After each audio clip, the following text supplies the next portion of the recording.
Vamos todos ficar de pé e abrir as nossas Bíblias no Evangelho segundo João, no capítulo número 9.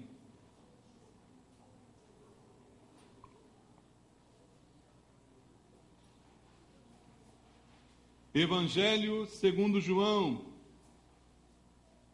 capítulo número 9. Nós vamos ler do versículo 1 até o versículo número 7 de João, capítulo número 9. A palavra de Deus diz assim: caminhando Jesus, viu um homem cego de nascença, e os seus discípulos perguntaram: Mestre, quem pecou, este ou seus pais, para que nascesse cego? Respondeu Jesus: nem ele pecou, nem seus pais, mas foi para que se manifestem nele as obras de Deus. É necessário que façamos as obras daquele que me enviou enquanto é dia. A noite vem, quando ninguém pode trabalhar. Enquanto estou no mundo, sou a luz do mundo. Dito isso, cuspiu na terra e, tendo feito lodo com a saliva, aplicou aos olhos do cego, dizendo-lhe: vai, lava-te no tanque de Siloé, que quer dizer enviado. Ele foi, lavou-se e voltou vendo. Amém. Glória a Deus pela sua palavra. Obrigado, Senhor, pela oportunidade de estarmos mais uma vez na tua casa. E mais uma vez a tua palavra está diante de nós. E nós temos a grande oportunidade de ouvir a tua voz nesse lugar. E é esse o desejo do nosso coração, Senhor, ouvir o Espírito Santo falando ao nosso coração. Não doutrinas de homens, não palavras humanas, não filosofias, Pai, não é isso que queremos, nem é disso que precisamos. O que precisamos é a tua palavra, o alimento verdadeiro para a nossa vida, que nos mantém, que nos sustenta e que nos dá direção. Vem falar conosco através do Espírito Santo, vem ministrar ao nosso espírito, Senhor, e que eu seja um instrumento em tuas mãos. Preciso da unção, do poder do Espírito Santo para ministrar a tua palavra de acordo com a tua vontade, ser usado pelo Senhor para que com poder todas as barreiras sejam quebradas, para que o teu povo ouça a tua voz nesse lugar, Pai. É isto que eu te peço, orando com eles em nome de Jesus. Amém. Graças a Deus. Irmãos, podem sentar. Amados, este milagre que o Senhor Jesus fez, ele tem muitas coisas a nos ensinar, não somente o milagre em si, mas tudo aquilo que está simbolizado aqui nesse texto. Algumas coisas importantes, algumas verdades a respeito de Jesus, a respeito da obra que ele veio realizar, são reveladas aqui nesse texto. Um homem cego de nascença, alguém que nasceu desta maneira, foi encontrado por Jesus já na idade adulta, viveu desde sua infância até aquele momento sem nada enxergar, diz aqui a palavra de Deus. E o texto começa logo do início nos trazendo lições importantes a respeito de assuntos que muitas vezes são confundidos pelas pessoas, são muitas as doutrinas que ouvimos, muitas as opiniões a esse respeito. Os discípulos de Jesus parece que também tinham dúvidas a respeito destas situações, porque muita gente, na falta de uma explicação melhor para os problemas, para as dificuldades da vida, que a vida nos apresenta, as pessoas atribuem somente ao pecado todos os problemas do homem. É claro, irmãos, que o pecado é o maior dos nossos problemas. O pecado entrou no mundo com a desobediência e, como consequência do pecado, entrou a morte. Isso é óbvio, isso é claro. Mas não podemos, de uma maneira simplória, atribuir ao pecado qualquer dificuldade que a gente tenha, qualquer luta que a vida possa nos apresentar. Essa doutrina não é verdadeira e um texto como este vai nos ensinar a respeito disso. Veja, caminhando Jesus, viu um homem cego de nascença. Ele nasceu com este problema, com esta deficiência. E o versículo 2 diz assim: E os seus discípulos perguntaram: Mestre, quem pecou, este ou seus pais, para que nascesse cego? Veja, os próprios discípulos de Jesus, eles tinham dúvida a respeito dessas coisas, e eles lá no coração imaginavam que, se uma desgraça desta ordem aconteceu com uma pessoa que nasceu com uma deficiência desse tipo, algum pecado teria que estar envolvido com esta história. Por isso os discípulos fazem uma pergunta para Jesus, mas com múltipla escolha. Jesus só tinha direito de escolher uma ou outra resposta que eles mesmos já formularam para Jesus. Eles têm aquilo como quase certo no coração deles. Se uma pessoa nasceu desse jeito, alguém pecou. O que nos resta agora é saber quem. Por isso perguntam para Jesus: Jesus, quem pecou para que esse camarada nascesse dessa maneira? Foi ele mesmo que pecou? Ou esse pecado é consequência do pecado dos seus pais? Esse problema é consequência do pecado dos seus pais. Veja, os discípulos de Jesus, estavam eles tão impregnados com essa doutrina que na mente deles só podia ter estas duas explicações para uma desgraça, para um problema como esse. Então, dessa maneira, muitas pessoas ainda hoje atribuem de maneira bem simplista os problemas, as dificuldades, simplesmente ao pecado, de alguma maneira que ele possa ter ocorrido. E ao perguntar quem pecou, ele ou seus pais, os discípulos também estão mostrando que estavam muito confusos em relação a doutrinas ainda maiores do que simplesmente essa. Porque ao dizer quem pecou, ele, ora, ele nasceu cego. Ora, se ele nasceu cego, a ideia é que ele pecou antes do nascimento. A ideia que pode estar por trás disso é a ideia de vidas passadas, é a ideia de reencarnação. Eles tinham essa ideia ainda de maneira confusa nas suas mentes e nos seus corações, porque isto é falado há muito tempo, esta ideia maligna, diabólica, é ensinada há muito tempo, e os próprios discípulos de Jesus, que ainda estavam em fase de aprendizado com o Senhor, ainda tinham uma dúvida como esta. Por isso eles concebiam a possibilidade de que ele mesmo, antes do seu nascimento, já tivesse feito alguma coisa em outra vida para merecer tal castigo neste nascimento. Essa era uma das dúvidas dos discípulos, irmãos.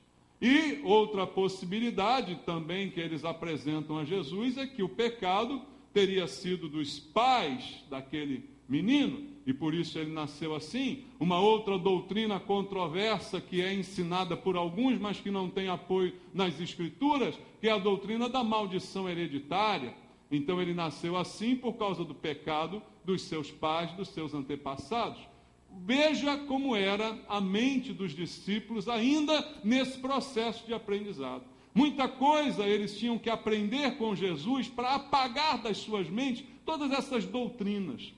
E aí eu olho para nós hoje que estamos na igreja, eu não conheço a história de cada um aqui, mas cada um aprendeu numa cartilha, né? Cada um teve um tipo de família, teve um tipo de criação, cada um aprendeu suas crendices, né? Suas manias de família, cada um teve suas superstições no passado, e muitas vezes ainda chegamos a Cristo impregnados com essas crendices, impregnados com essas ideias, como os discípulos. Mas graças a Deus que o Senhor Jesus nos ensina, não é, irmãos? E Ele nos ensina para tirar do nosso coração qualquer possibilidade de dúvida. E aí Jesus diz no versículo 3, nem ele pecou, nem seus pais, mas foi para que se manifestem nele as obras de Deus. Jesus dá uma resposta maravilhosa, irmãos. Ele diz, parem de atribuir qualquer desgraça que vocês não entendam a qualquer coisa, a qualquer pecado, querer dar uma explicação simplista, como se vocês soubessem a razão de todas as coisas. Jesus está dizendo que tudo é para a glória de Deus. Tudo, qualquer coisa, pode ser para a glória de Deus. Ele diz, ele nasceu assim, para que se manifestem nele as obras de Deus. Foi o que ele respondeu aos seus discípulos. Vejam, irmãos, como isso é confuso para algumas pessoas. Veja como algumas pessoas têm dificuldade com esse entendimento. Mas é muito simples. A Bíblia diz que todos nós, todas as criaturas de Deus, todos aqueles que foram criados por Deus, você tem dúvida que alguém existe e não foi criado por Deus? Todos foram criados por Deus. E todos foram criados com um propósito. Qual o propósito de eu ter nascido? Qual o propósito de você ter nascido? Qual o propósito da pessoa que está ao seu lado ter nascido? O propósito é o mesmo para toda criatura humana. O propósito é a glória de Deus. O propósito da criação é manifestar a glória de Deus.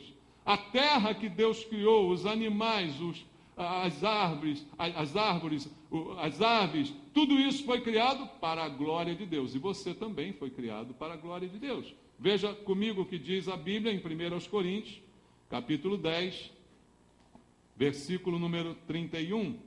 1 Coríntios, capítulo número 10, verso número 31, diz assim: portanto, quer comais, quer bebais, ou façais outra coisa qualquer, fazei tudo para a glória de Deus, porque nós fomos criados para a glória de Deus. E tudo que vamos fazer deve ser para a glória de Deus. Qualquer coisa deve ser para a glória de Deus. Mas aí alguém perguntaria: ora, mas no que alguém nascer cego contribuiria para a glória de Deus?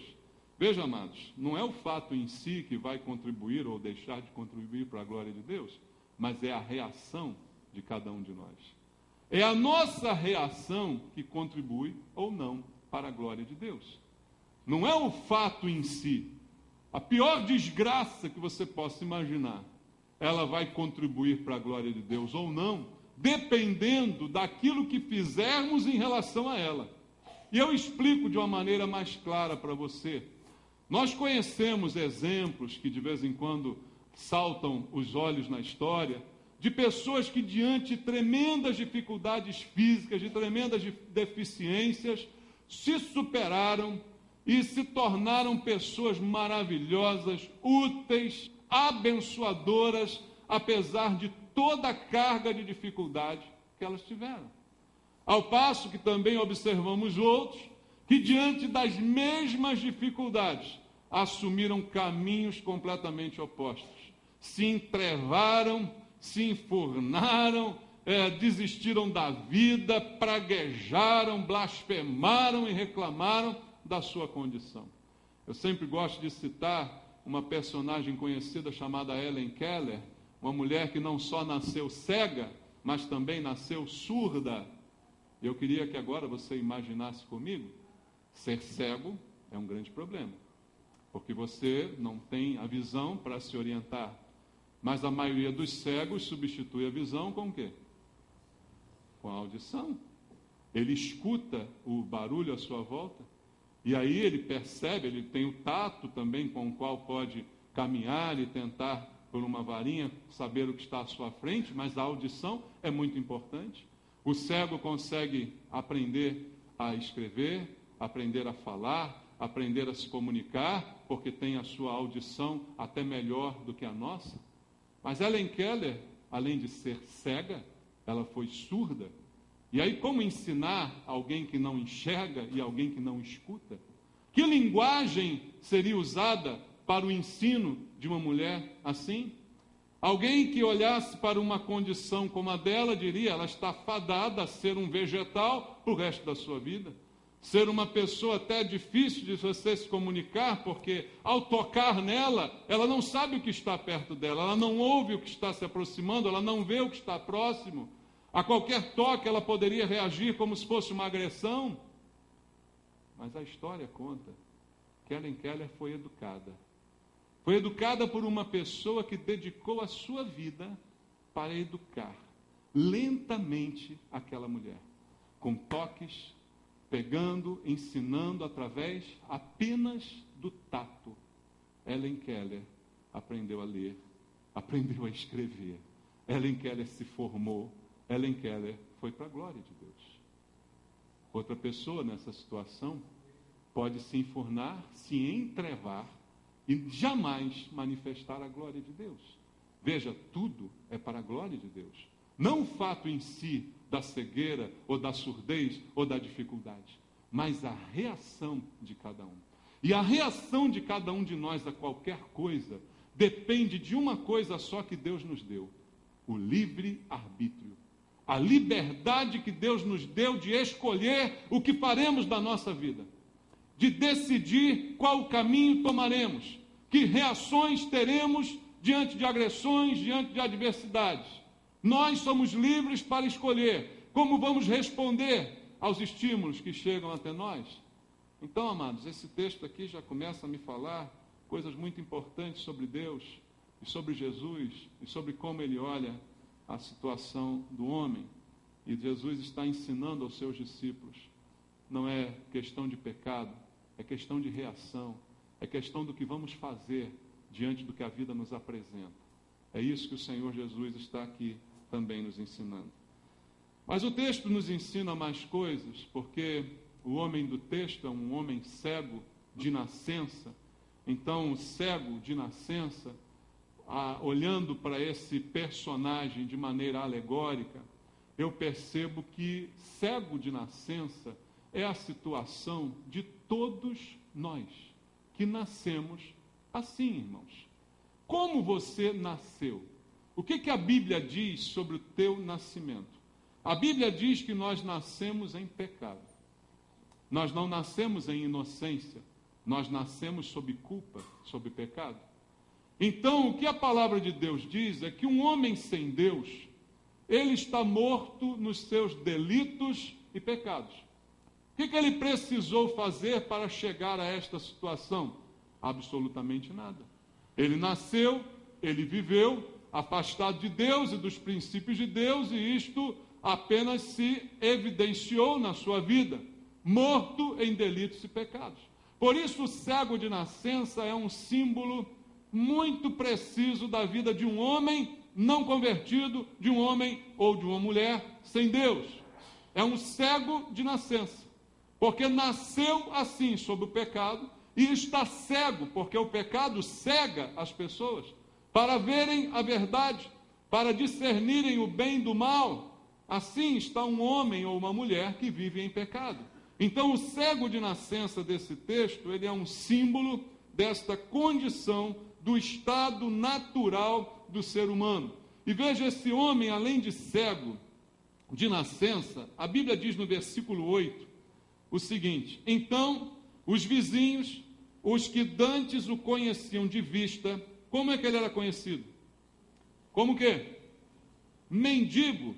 Perguntavam: não é este o que estava sentado pedindo esmolas? Além de cego de nascença, a Bíblia diz que ele era mendigo, ele mendigava para poder se sustentar. Então veja, cego e mendigo, esse é o estado natural do homem sem Deus, irmãos. Há vários textos bíblicos que mostram que o homem sem Cristo é um mendigo espiritual. O homem sem Cristo é um cego espiritual. E ele nasceu nessa condição. Todos nascemos assim, como criaturas de Deus, debaixo do pecado. Então, o homem sem Deus é um cego e é um miserável. E o pecado nos torna cada vez mais miseráveis.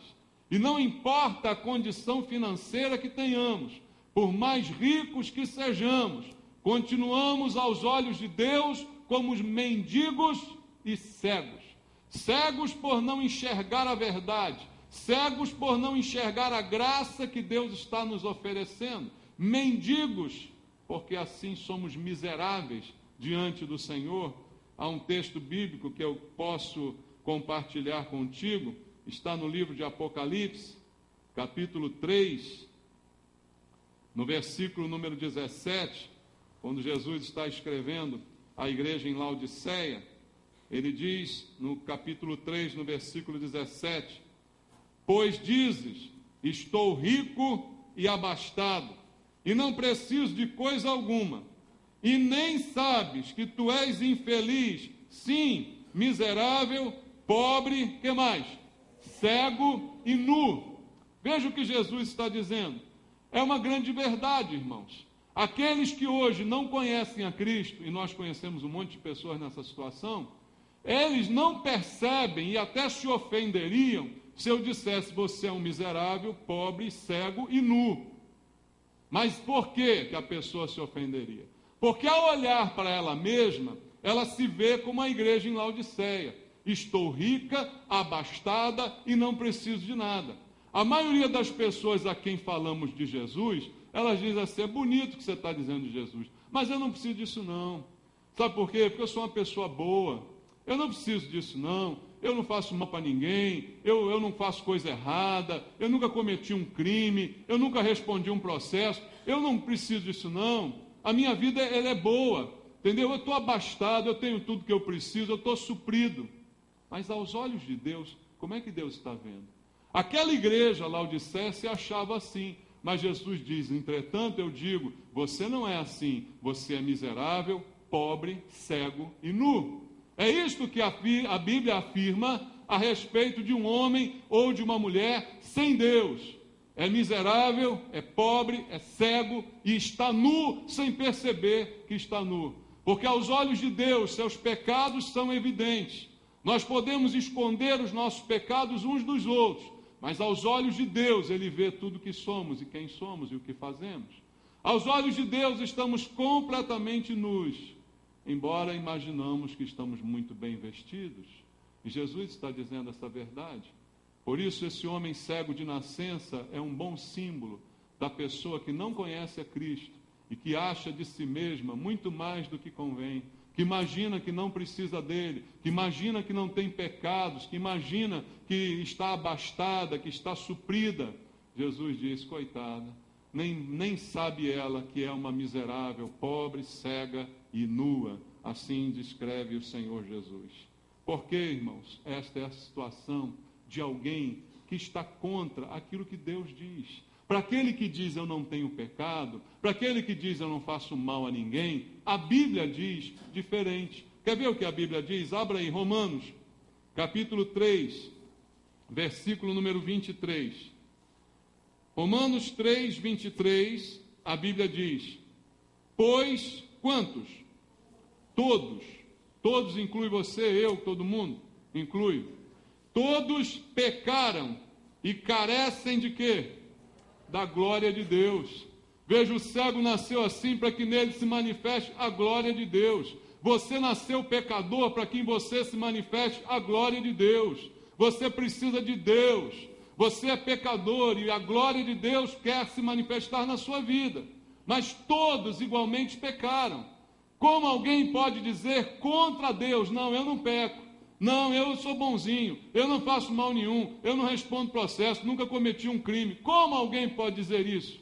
Está fazendo nesse momento Deus de mentiroso, e por causa disso aumenta a sua miséria, a sua pobreza e a sua cegueira. Mas o que a Bíblia diz é esta realidade. A pessoa considera que está viva, mas Deus a vê como morta.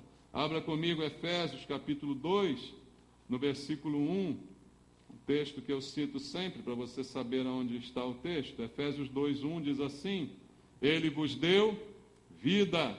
Quando Ele me deu vida, eu estava morto, estando vós mortos nos vossos delitos e pecados. Ele nos deu vida e foi isso que Ele veio fazer. Trazer salvação é trazer vida a quem está morto em pecados. Trazer vida e vida em abundância, foi isso que Jesus fez por nós. Então, que história é essa de eu dizer que não tenho pecados? De eu dizer que estou rico e abastado e que não preciso de Jesus, não preciso de igreja, não preciso de pastor, não preciso de coisa nenhuma? Que história é essa de eu falar dessa maneira? Estou fazendo Deus de mentiroso. Está aumentando a minha miséria, está aumentando o meu pecado e a minha cegueira está se tornando cada vez mais evidente. Então, esse homem cego de nascença é um símbolo dessa situação de um homem pecador que não conhece a Cristo.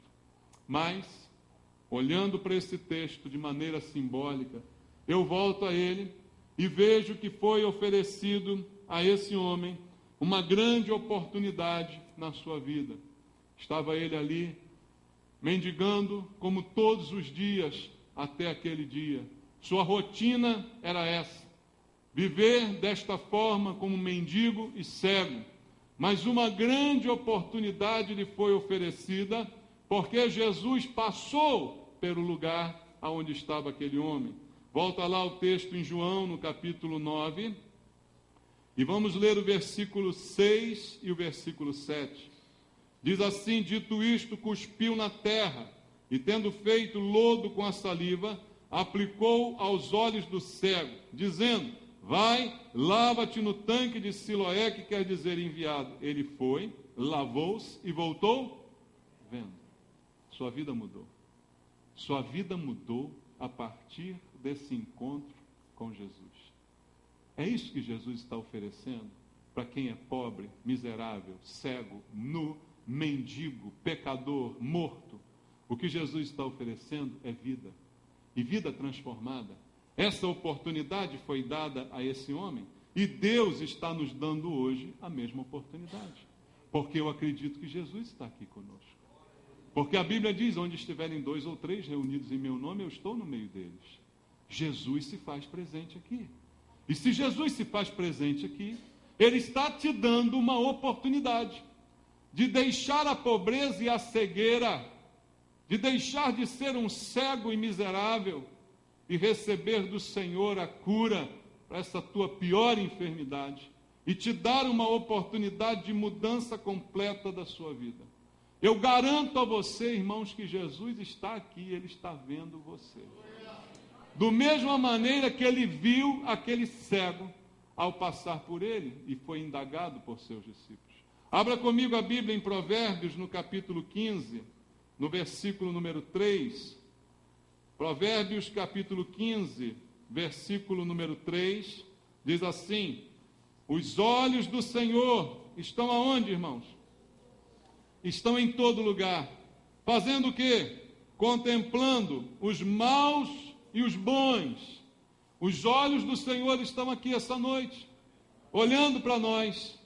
Não importa se sou bom ou mal, o Senhor está olhando para a nossa vida.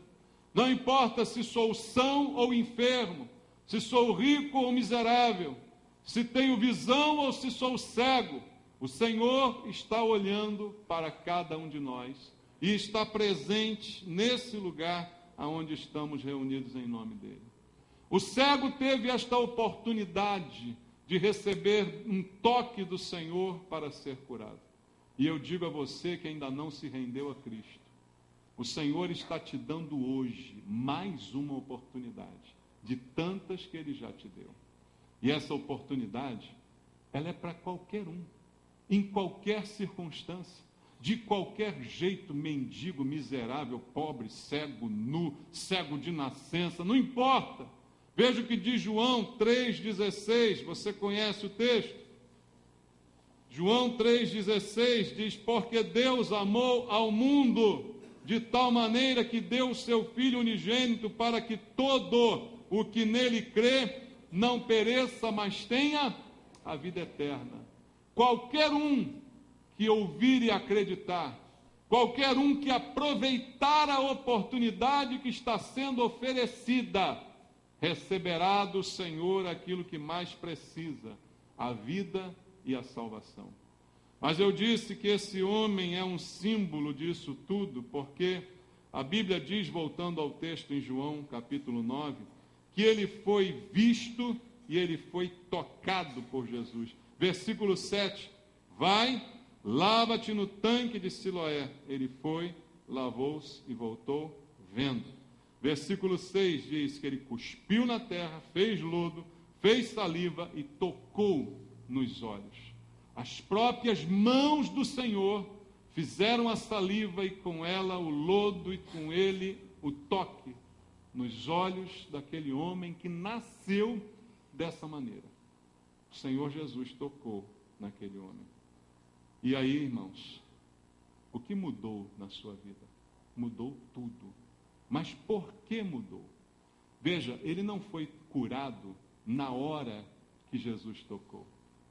Você percebe a diferença nesse milagre aqui? Cada hora Jesus faz de um jeito, da maneira como ele deseja. Mas ele não foi tocado e curado na hora que ele tocou.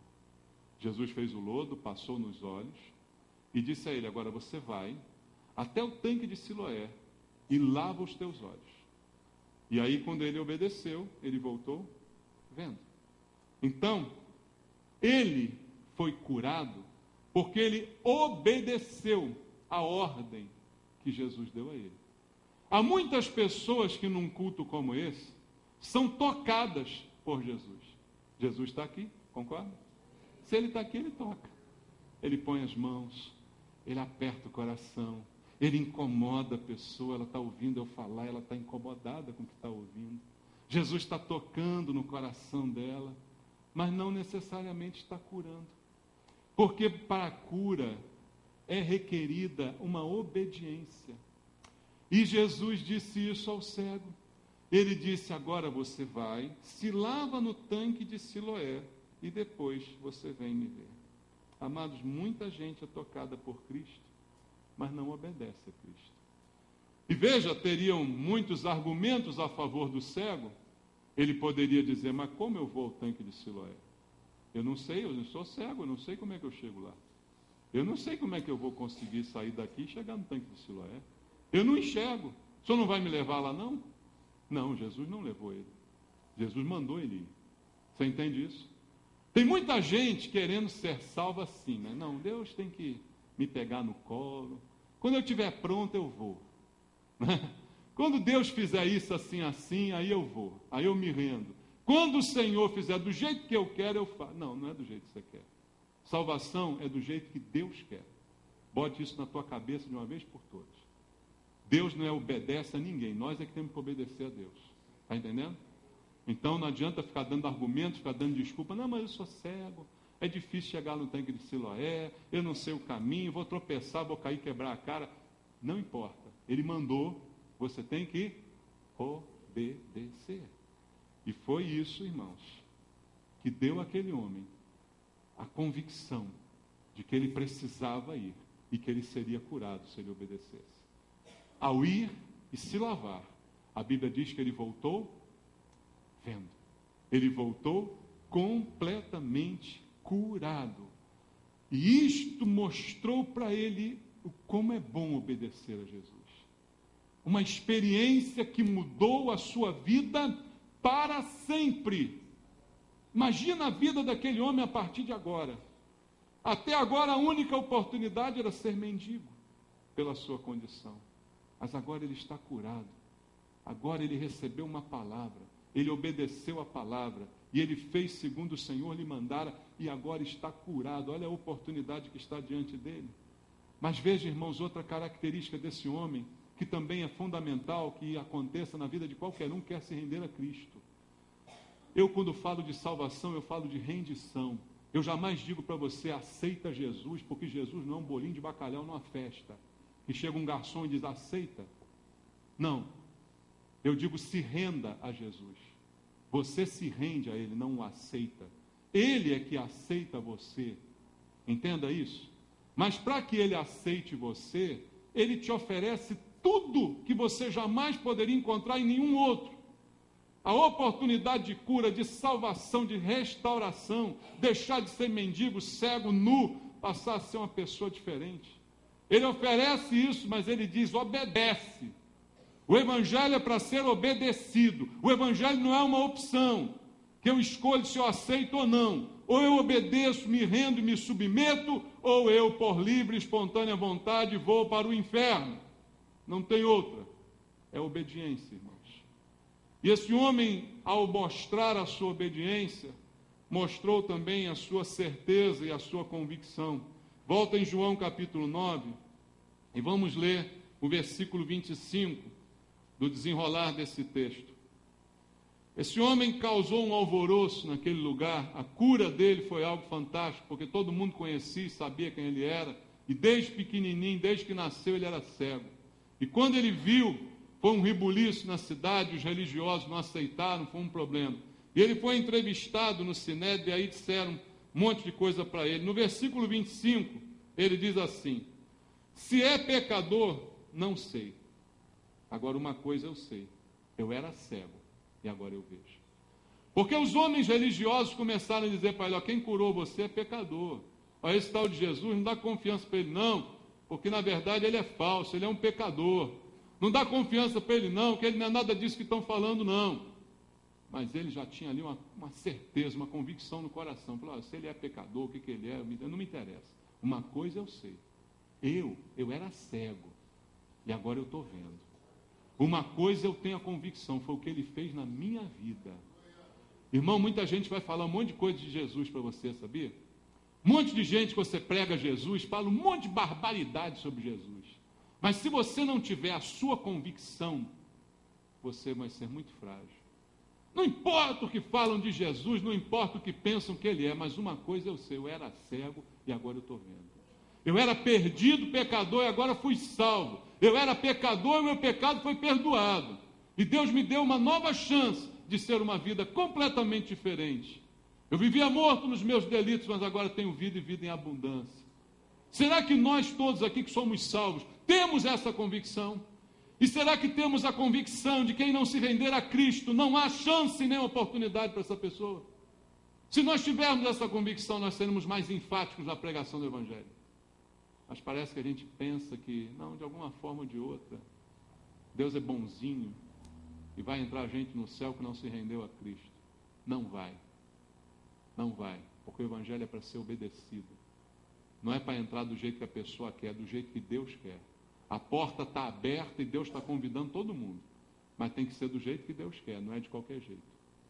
Então essa é a convicção que nós temos que ter. Aquele homem naquele momento deu a sua convicção. Eu tenho certeza, eu era cego e agora eu vejo. E ele afirmou, veja o versículo 30, respondeu-lhes o homem, nisto é de estranhar que vós não saibais de onde ele é. Contudo, me abriu os olhos. Ele afirmou, esse homem abriu os meus olhos. Você pode afirmar isso, você que é salvo. Jesus abriu os meus olhos.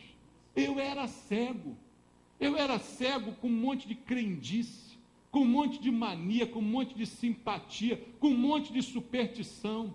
Entrar em casa por uma porta, sair por outra, pisar com o pé direito, com o pé esquerdo, fazer isso, fazer aquilo. Você era cego nessas palhaçadas. E agora você vê. Ele abriu os teus olhos. Você está entendendo isso? E esse homem disse, ele afirmou, ele abriu os meus olhos. É esse o meu testemunho. É isso que eu tenho para mostrar do que Jesus fez na minha vida. Ele abriu os meus olhos. Ele me fez enxergar a verdade. A verdade que liberta me foi mostrada, me foi escancarada por Jesus, irmãos. É o que a palavra de Deus está dizendo. E veja mais, o homem estava com tanta convicção que ele ousou contradizer os homens poderosos. Versículo 27 diz assim, olha, ele respondeu, já vou-lo disse e não atendeste, por que quereis ouvir outra vez? Porventura quereis vós também tornar-vos seus discípulos? O homem já estava irritado de tanta pergunta que faziam para ele, né? E ele começou a enfrentar aqueles homens que estavam ali perturbando. Por quê? Pela convicção. Jesus me salvou. Jesus me curou. Jesus abriu os meus olhos. Todo salvo tem que ter essa convicção. Essa verdade nos faz enfrentar qualquer um que se oponha ao caminho do Evangelho. Essa verdade nos faz afirmar o Evangelho, independente do que aconteça como consequência para a nossa vida, irmãos. E isso aconteceu na vida desse mendigo cego que teve a sua vida transformada. Ele agora está pronto, porque eu estou falando simbolicamente da vida de um homem que deixa o pecado para se render a Cristo. Quando isso acontece, você está pronto. Você está pronto até para sofrer pelo Evangelho. Você está entendendo isso? Porque a convicção, salvação, não é uma possibilidade, é uma convicção. O salvo, ele tem certeza da sua salvação. Ele tem convicção da obra que Deus operou. Você não morre por algo que você tem dúvida. Você só morre por algo que você tem certeza. Entende isso? Aquele homem já tinha uma convicção. E o homem que é salvo e se rende a Cristo, ele tem essa mesma convicção. a ponto de participar dos sofrimentos de Cristo. Veja, versículo 28, diz assim: então o injuriaram e lhe disseram: discípulo dele és tu, mas nós somos discípulos de Moisés. Versículo 34, mas eles retrucaram: tu és nascido todo em pecado e nos ensina a nós? E o expulsaram. Ele foi expulso do meio dos judeus, porque os judeus também afirmaram: você nasceu em pecado, ao contrário do que ensinou Jesus. Os judeus criam diferente de Jesus, veja, e disseram, injuriaram aquele homem, apontaram um dedo para ele. Mas você, quando tem convicção do que Deus fez na tua vida, você está pronto a ser injuriado, está pronto a apontarem um dedo para você, te xingarem, falarem qualquer coisa a teu respeito. Você está pronto para enfrentar qualquer uma dessas situações. Mas assim, irmãos, como aconteceu com aquele homem, também acontece conosco, quando por causa de Cristo somos injuriados, por causa de Cristo somos perseguidos, às vezes dentro da própria família. Você que se converteu, que se rendeu a Cristo, agora quer falar de Jesus na tua casa, muitos não te ouvem, muitos brigam com você, não é? Muitos ridicularizam a tua fé, mas não se importe com isso não, meu amado, porque aquele homem assim foi ofendido, mas a Bíblia mostra que Jesus deu a ele um tratamento especial. Versículo 35 diz assim: ouvindo Jesus que o tinham expulsado, encontrando, lhe perguntou: crês tu no Filho do Homem? Ele respondeu e disse: quem é, Senhor, para que eu nele creia? E Jesus lhe disse: já o tens visto, é o que fala contigo. Então afirmou ele: creio, Senhor, e o adorou. Ele deu a Jesus a adoração, algo que um judeu só poderia dar a Deus. Ele reconheceu a divindade de Jesus. Ele reconheceu: és tu, Senhor, e eu creio no Senhor. Eu acredito. Mas veja o tratamento de Jesus sobre ele. Foi ter com ele conversou, com ele falou e com ele ministrou sobre a vida daquele homem. Amados, crer no senhorio de Cristo e reconhecê-lo como Salvador é a única oportunidade que você tem para deixar de ser cego, mendigo e passar a ser alguém que enxerga, restaurado, recuperado. Deixar de ser morto e sair da morte para a vida. Não há outra oportunidade, não há outra maneira disso acontecer. E é um encontro com Cristo para obedecer. Por isso, eu não estou aqui oferecendo: vem para Jesus, para Ele fazer carinho em você, para Ele te dar um monte de presente. Vem para Jesus, para Ele fazer tudo o que você quer, realizar todos os teus desejos, resolver toda a tua vida. Não estou dizendo isso. Mas eu estou dizendo: se você está cego, mendigo, miserável, Jesus está te dando a oportunidade de você virar gente. Salvação é a oportunidade de você virar gente. É isso que Deus está fazendo contigo essa noite. Ele está te dando a chance de você reconhecer que Ele é Deus e de você adorar a Ele, se prostrar diante dEle. Ele está te dando a chance de você se render a Ele. Não de você: eu aceito. Não, hoje eu acho que não vou aceitar não, estou satisfeito. Não, hoje eu não quero. Ele não está te dando essa oportunidade, Ele está te convocando a uma entrega, a uma rendição. Ele está dizendo: essa é a única oportunidade da sua vida, e eu não sei se você terá outra. Nenhum de nós sabe quanto tempo ainda temos. O dia daquele cego foi aquele dia em que Jesus passou, fez aquilo que fez e ele obedeceu. Esse é o dia. O dia é hoje, a hora é agora. E o que é preciso fazer? É preciso comprometer-se com Ele. Não adianta você dizer: pastor, olha, eu acredito tudo que você falou aí, eu creio, realmente, eu acredito, mas eu sou muito tímido, sabe? Olha, você tem que fazer isso publicamente, meu irmão. É como fez aquele cego. Quando foi interrogado, ele não teve vergonha de dizer: eu quero saber o seguinte, Ele curou. Eu era cego, agora vejo. Vocês é que são malucos, eu estou aqui com Jesus. Foi isso que ele falou na frente dos religiosos todos lá. Ele foi interpelado na frente de todo mundo, ele se comprometeu. Irmão, o que adianta a gente dizer que crê no coração se isso não sair pela nossa boca? O que adianta a gente dizer, não, eu estou com Jesus, mas não quero que ninguém saiba? É esse o comprometimento que você gostaria? É esse o comprometimento que você gostaria de um amigo, de um cônjuge? Alguém diz assim, não, eu estou casado contigo, mas não quero que ninguém fique sabendo disso não, tá? Eu durmo na cama com você, sou teu marido, sou tua esposa, mas não quero que ninguém descubra isso. Você gostaria disso? O compromisso é público, assim como é o casamento. Casamento só tem validade se for público. Casamento escondido não tem validade diante da lei. Sabia disso? Porque o compromisso precisa ser público. E Jesus foi bem claro quando afirmou sobre isso. Mateus capítulo 10, veja o que diz a palavra de Deus. Mateus capítulo 10, versículo 32 e versículo 33. Foi o que Jesus ensinou. Eu estou só repetindo para você.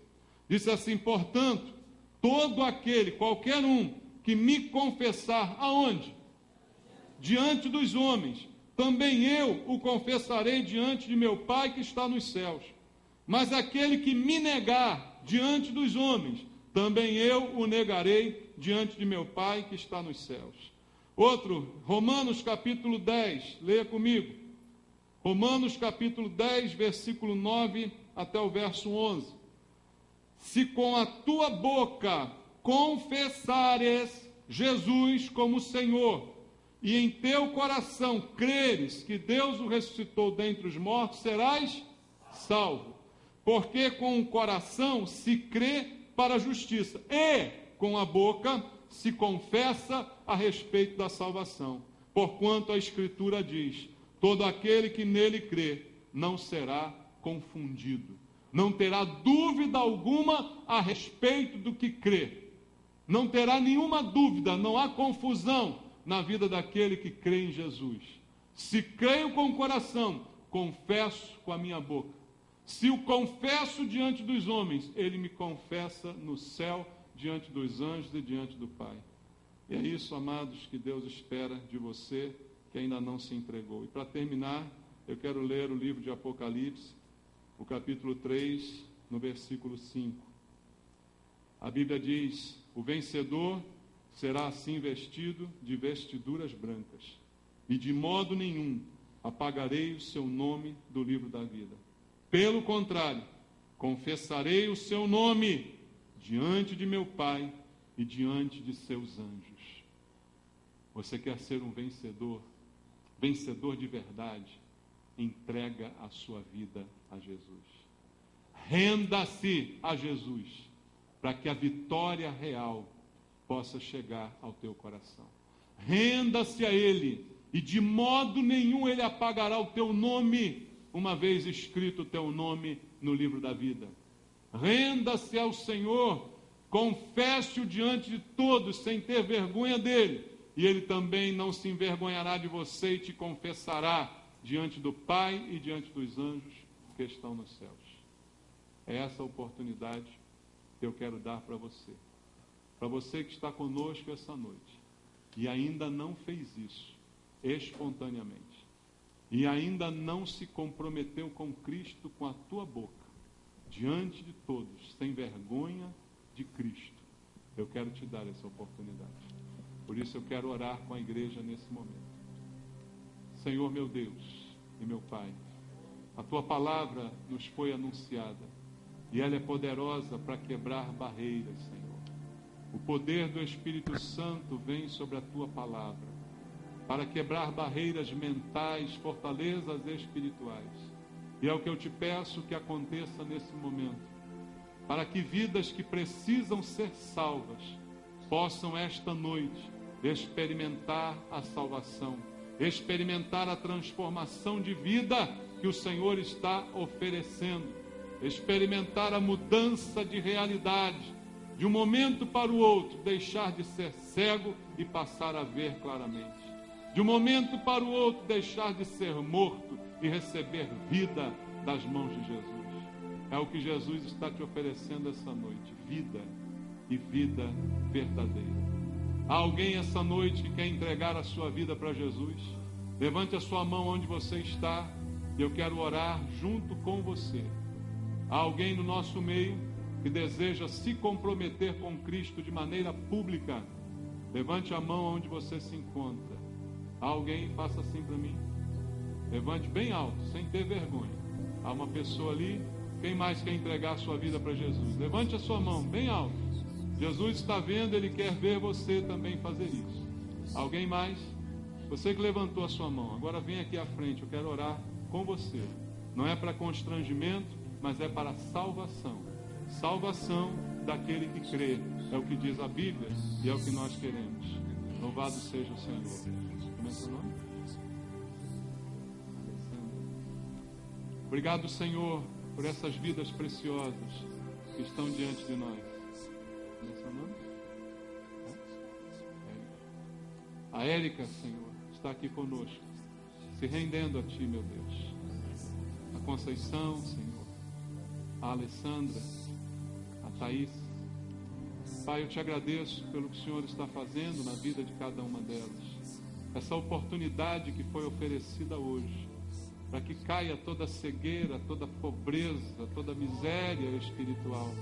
E a partir desse momento experimentem, Senhor, uma vida nova, transformada diante de Ti, meu Deus. Obrigado, Senhor, por essa obra que o Espírito Santo está fazendo, incomodando os corações, Pai, revelando a verdade, a justiça de Deus, o juízo de Deus. Obrigado, Senhor, porque essa oportunidade foi dada e foi recebida pela Tua filha, Senhor. Porque ela aproveitou a oportunidade que recebeu e, em sinal de obediência, a Tua ordem aqui está, Senhor, para se render, para se entregar, para publicamente afirmar o compromisso contigo, sem medo de retaliação. Obrigado, Senhor, pela vida dela, Pai. Obrigado, Senhor, pela vida de cada uma das Tuas filhas. Hoje há salvação nessas vidas, porque o Senhor é poderoso para salvar, o Senhor é poderoso para perdoar, e é isso que Ele está fazendo nesse momento. Apenas creia e fique firme no Senhor até o fim da tua vida. De modo nenhum Ele apagará o teu nome do livro da vida. Creia nisso e permaneça com Ele. Que Deus abençoe Érica, Alessandra, Conceição, Thaís. Que Deus abençoe vocês em nome de Jesus. Amém? Glória a Deus. Deus abençoe. Amém. Deus abençoe. Deus abençoe. Vamos louvar ao Senhor, irmãos. E nós vamos agora às águas do batismo. Eu queria chamar os irmãos que vão se batizar, para que nós possamos ali nos posicionar. Como cego eu andei e perdido vaguei, longe, longe do meu Salvador.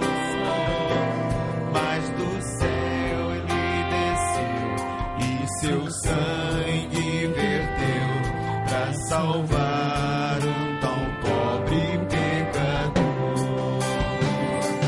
Foi na cruz onde um dia eu vi meu pecado castigado em Jesus.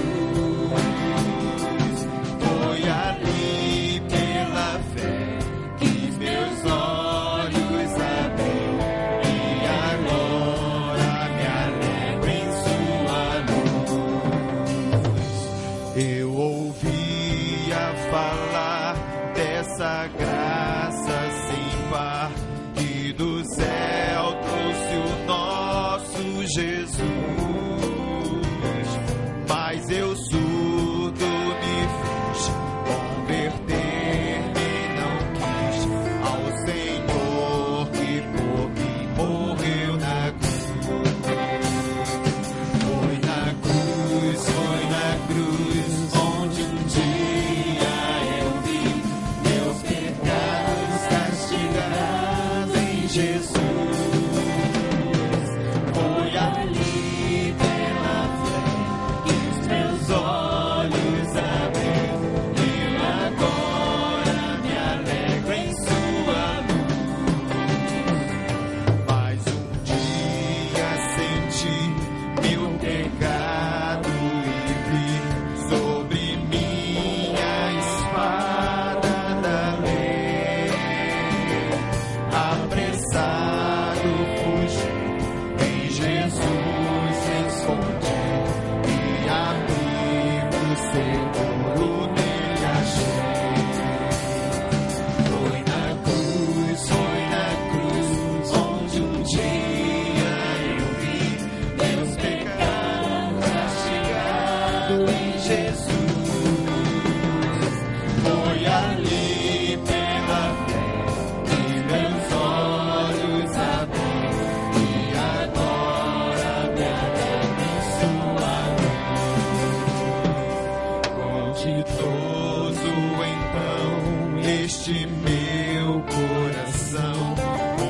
descendo excelso amor, que levou meu Jesus a sofrer lá na cruz pra salvar o tão pobre pecador. Olha que ali na cruz da sua salvação. Na cruz